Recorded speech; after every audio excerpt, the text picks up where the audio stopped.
two of Chicago's most beloved political faces. We know they made a big impression Tuesday night on the convention crowd. Let's start with First Lady Michelle Obama. I mean, did she not bring the house down, Mariah?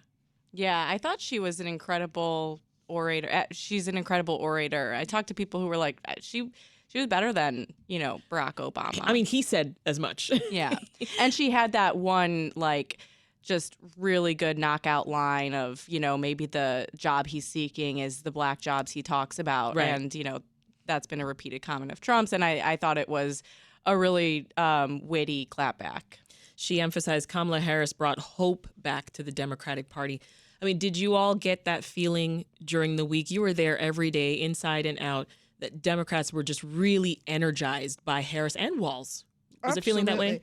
Absolutely. So when President Biden announced on July 21st that he would not seek another term, everyone who I interviewed talked about a physical sense of relief and moving on. And because things coalesced around Harris so fast, and everyone who was paying attention saw this now can happen, every data point, the money, the crowds. So instead of coming into a funeral, people were coming into a celebration. And that was very much the vibe. Yeah.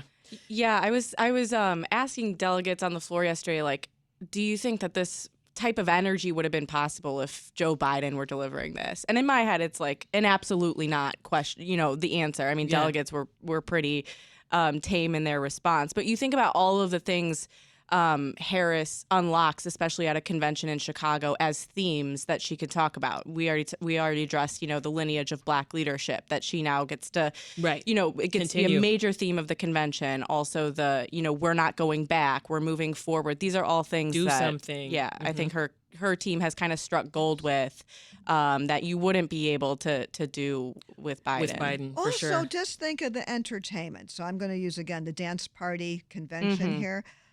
You do that. One, Harris has her own moves. She's pretty good. Okay?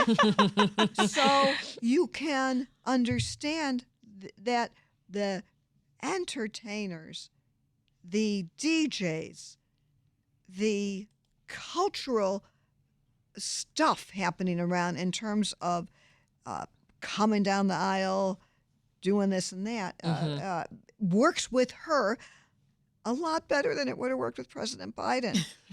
I would say, did we even hear a Charlie XCX song at any point during inside the convention? That's a good question. Oh, was there supposed to be? Well, there's just this supercut of Kamala Harris that has gotten a lot of attention among young voters, and it's just her it's all the videos of her dancing. That's my point. Yeah. You could do something with that, and that's the difference.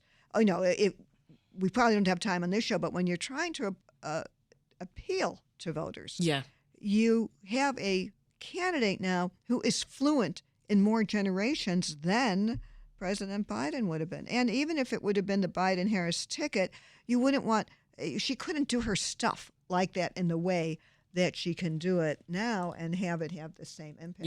Yeah. Maybe we can bring all of this back together. The breakdancing at the Olympics, President and Vice President Harris's moves. We've seen the former President Donald Trump's moves at his rallies where he very gently shakes from side to side. They can have a dance-off instead of the next debate. Exactly. Oh, my gosh. Well, before we take a pause, I know a lot of other Illinois politicians, they were also given the chance to speak at the convention this week.